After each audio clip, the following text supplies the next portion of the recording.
Bloc Party, heroes of the early to mid-2000s post-punk and indie rock scene. While they definitely weren't the only act to fit within this uniform, I personally believe that their sound was a lot more raw, more emotionally evocative, and presented way more vitality than a lot of their contemporaries, which is why I will always hold a special admiration for this particular band, even if, admittedly, a lot of the magic has been lost by now. In celebration of Bloc Party releasing their first studio album in like 6 years, I decided it would be fun to maybe rank their discography up until this point. Yes, very original idea. However, I've actually not seen anyone do this for this band, probably because nobody really talks about this band anymore. Like, even their new singles barely get any views on YouTube now, which probably means that this also won't get any views, but fuck the views. I don't care about the views, nigga. Expect like a totally different switch in lighting and like clothes and hair, because I did like 2 separate takes of this. Anyway, enjoy.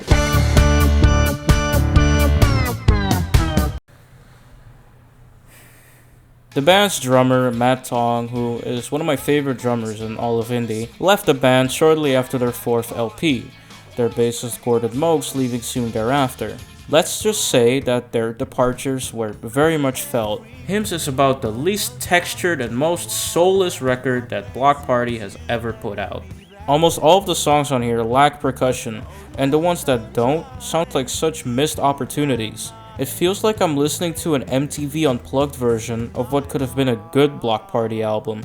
At times, songs are set up to introduce some of that great Bloc Party brashness that we've come to love, only for the listener to be bamboozled by more subdued instrumentation. Kelly vocally is so one note. He keeps on wailing and wailing and wailing, and he really doesn't showcase his vocal range. And it's just an absolute shame and waste of his talents.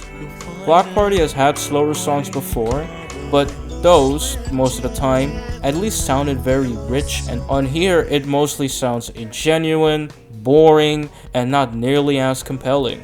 I actually had trouble finishing this album when I initially listened to it. The first time I listened to this record, I was listening to it with a friend. We were doing a Bloc Party marathon, but we both, up until that point, had actually not heard hymns. It was not a very invigorating experience, to the point where at the last 2 tracks, we were like, can we just skip this album? Like, the last 2 songs are probably gonna sound the same anyway. Yeah. I have revisited this record about 4 times, which is like 3 times too many, just to see if it maybe would click. Unfortunately, it hasn't, but I must admit that I warmed up to it a bit more than I initially did. Even still, this is an okay alternative dance / indie rock record at best, and a terrible Bloc Party album at worst. That's not to say that Hymns does not have its moments, because it does. The opener, The Love Within, is quite a false sign of what's to come, as it's easily the most lively song on the whole record. It has these very glitchy and weirdly orchestrated synths that leaves the song sounding a bit left field, yet also very danceable and catchy. It's a really cool juxtaposition. Other highlights include the high-pitched vocal stems accompanied by some warm synth work on the outro to Different Drugs, and Virtue I definitely warmed up to as well. Although I once saw someone say that Virtue sounded way better and more like old school Bloc Party once sped up by 25%. Once in a while, the urge resurfaces. And now I can't bring myself to listen to the original anymore. Besides that, there really isn't a lot to say about it. In my opinion, it's a failed experiment and one that I hope the band never repeats again.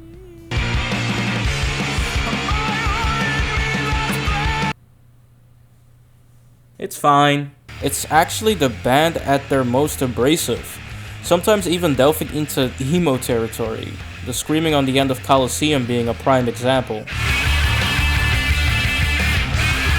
It's very energetic, a stark contrast from Hymns. However, I don't think it's a very progressive way forward from what they were doing on Intimacy. And whilst I think the majority of the material on 4 is pretty solid, a lot of it is also kind of so-so. For as loud and manic as some of these songs are, a lot of them also lack focus, or aren't nearly as dynamic as a lot of their other work. While I do fairly enjoy this record way more than I did Hymns because it doesn't drag on as much, it also is very unambitious and it doesn't exactly do anything special in my opinion. The few standout tracks include the fan favorite Octopus, which has some of the most creative and addicting riffs out of any Bloc Party song, where it takes its riffs and kind of glitches and loops them in a really interesting way. It's one of the few moments of experimentation across this whole album, and I think it really pays off. Day 4 has a stunning outro and is one of the few moments of release on the whole album. Team A's drums are biting, and So He Begins to Lie I've put on repeat a ton just for that hook alone. Gives me strong Queens of the Stone Age vibes, I really dig it. It's a tight rock record and it is blisteringly energetic. However, the band stays within its comfort zone and that to me is a bit regressive. The album doesn't have a lot of high points, but it also doesn't have a lot of low points. It's very in between. And therefore, it's kind of inconsequential. This is Bloc Party's most inconsistent record, but also their most bold and most daring, and therefore I do have a lot of respect for it.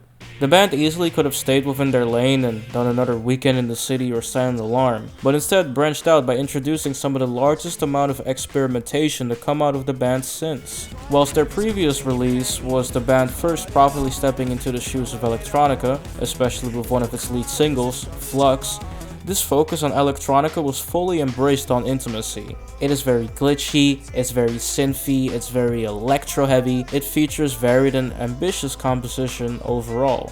The album has a ton of high points. Personal favorites include the opener, Aries, which is easily the brashest and most energetic Bloc Party opener of all time. Your Visits Are Getting Shorter is an unforgivingly catchy homage to 80s synth pop, almost like a Flux Part 2 in a way. The stunning choir on Zephyrus is euphoric. The infectious riffs and glitchy outro on 1 Month Off captivates me, and Signs, easily, is one of the most intimate pieces that this band has ever put out. There is a lot to like here. I really do admire this record for its ambition and wanting to try out something new. Unfortunately, I don't think it always succeeds. I really like the off-tone and dramatic sounding brass on Mercury, and its pre-chorus is nice, but hearing "My Mercury's in retrograde" 700 times gets old pretty quickly, Kelly. Speaking of getting old quickly, Biko toughen up, Biko toughen up. Biko, has anybody seen Biko? Because he needs to toughen up.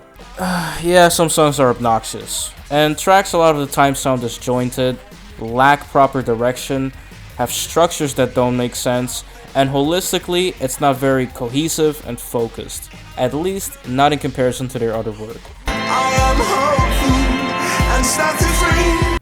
This record is great. It is the band's most heavily orchestrated effort yet, as a majority of the album is heavy on strings, choirs, colorful chimes, and harmony, giving it a very warm yet melancholic sound. Sonically and lyrically, I kind of consider A Weekend in the City a mature Silent Alarm. You can have a song like Hunting for Witches delve into the post-9/11 social climate, where news and social media impose fears upon our society and keeping them in a place of mental unease, a topic unfortunately all the more relevant today. Uniform delves into the identity crisis many teens and adolescents struggle with, so its relatability does speak to me somewhat. The most compelling this album gets in terms of subject matter is actually with its closer, SRXT, which is short for Seroxat, which is an antidepressant. One of the byproducts of taking Seroxat, unfortunately and ironically, are bouts of suicidal thoughts, and it's effectively what this song is about. As someone who has admittedly been struggling and been medicated for such thoughts and feelings, lines such as, "If you want to know what makes me sad, well, it's hope, the endurance of faith, a battle that lasts a lifetime," with those beautiful glockenspiels chiming in the background, really strike such a powerful chord within me that not a lot of other songs do. That being followed by an incredible crescendo of powerful noise. Its harrowing closing line, "Tell my mother I'm sorry and I loved her," are absolutely chilling, and the cherry on top of what I think is one of Bloc Party's most delicate and enthralling tracks ever. The intricateness of On makes for another underrated piece in Bloc Party's catalog. Its heavy strings and vocal delivery bring this track to another level, and I find it absolutely gorgeous. It does so much with so little. Flux stands out like a sore thumb, but it's the kind of sore thumb I like. It is relentlessly catchy and their most electro-heavy piece up until that point. It is absolutely embarrassing the amount of times I have put this song on repeat. Its jumpy percussions and Kelly's vocoded vocal delivery make for Bloc Party's biggest earworm. The feet-stomping kicks, claps, and drums on the prayer sound anthemic and are juxtaposed by its encouraging, warm, and rich-sounding hook. The dynamism on display in Waiting for the 718 is almost unparalleled. Its glockenspiels are very deceptive, as it starts off sounding very sweet and endearing, but once that hook comes in, you just get hit in the face with more of that euphoric Bloc Party abrasiveness and energy that is impossible not to fall in love with. The warmth radiating off of the first leg of the track get carried over into the hook and bridge as well, and those parts especially sound absolutely stunning. Its orchestration and composition is so ambitious, yet very cohesive, and I love the hell out of it. This song ebbs and flows beautifully. I really like the absolute whiplash that occurs in the middle of Uniform, which leads into some very interesting vocal manipulation and harmonization. It also does this really fun technique where percussions that your brain just expects to follow a certain rhythm don't.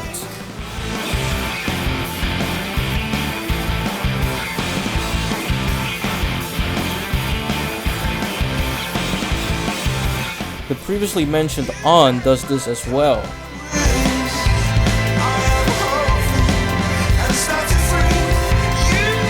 It seems like certain percussions end and loop prematurely, and I don't know, I kinda like it. It's a really cool effect.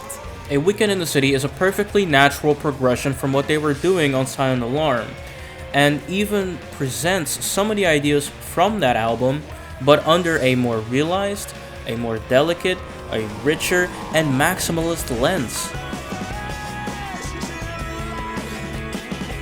And yet,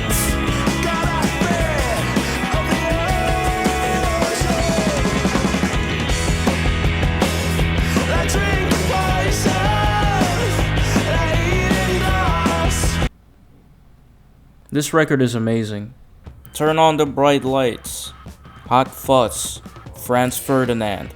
What do these albums have in common? They're all debuts that cast a shadow over anything else a band or artist has ever done and probably will ever do, and they're all within the same genre of 2000s indie rock and post-punk. And there is one other album that perfectly fits this criteria too, and it is, as you guessed it, Silent Alarm. The stars just aligned. This is a lightning in a bottle kind of album, and its legacy is still felt all these years later. Banquet and Helicopter are some of the most widely beloved indie rock singles of the early 2000s, and for good reason. Banquet has some of the most creative and infectious riffs in all of indie rock in my opinion. Like, seriously, how do you come up with this shit? The way they play two different guitars in a way where they just about don't overlap each other, yet still work in harmony with one another, it's just the stuff of genius. That hook too, oh my god.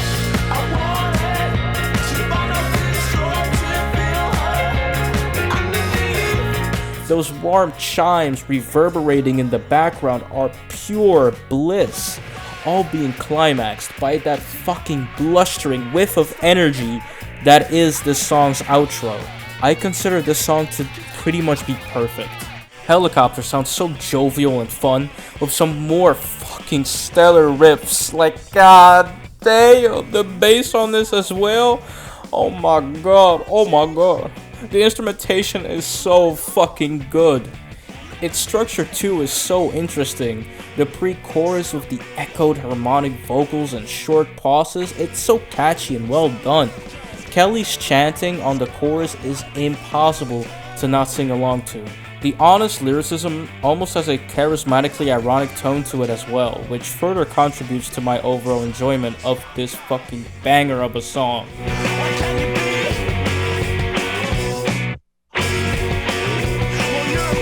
And still, for how good those songs are, for me, This Modern Love is the magnum opus of this album, and easily the most emotionally evoking indie rock song I've ever heard and probably will ever hear. The warmth of the chimes and strums just bring me to a place of melancholic bliss. But, when the harmony-salved pre-chorus rears its beautiful head, the track reaches places that should just not be possible.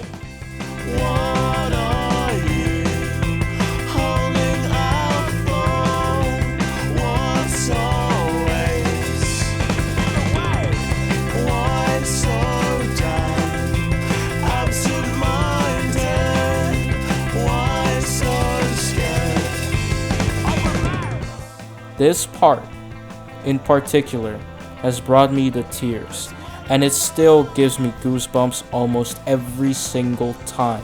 This is one of those rare moments where a song got me questioning and pondering on just how emotionally effective music can really be as an art form or medium, and not a lot of songs do that. And it doesn't stop there, it carrying me into the light with its stunning chorus. It is seriously amazing. Like Eating Glass will have me headbang until my neck breaks, as does the build-up on the last leg of Positive Tension.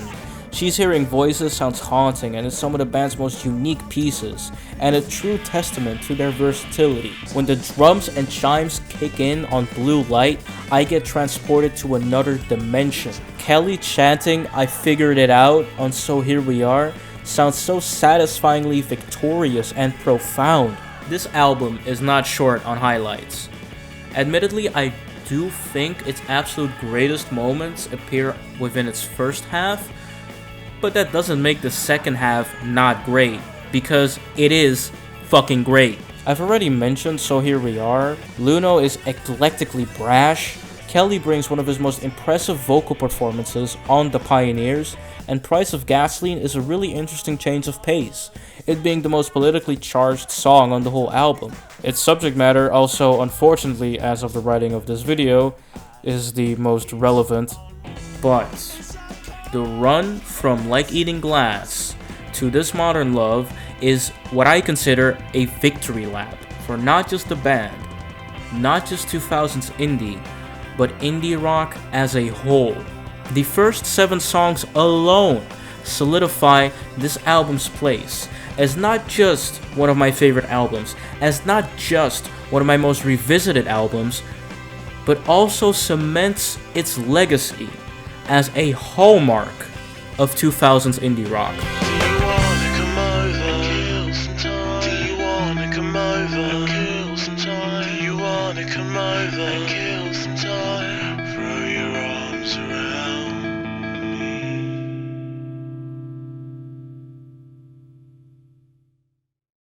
Hey, thank you for making it to the end of this video. In order to celebrate you getting to the end of the video, I'm going to be awkwardly staring into the camera whilst the second half of 9 Inch Nails' The Great Destroyer plays in the background. Enjoy.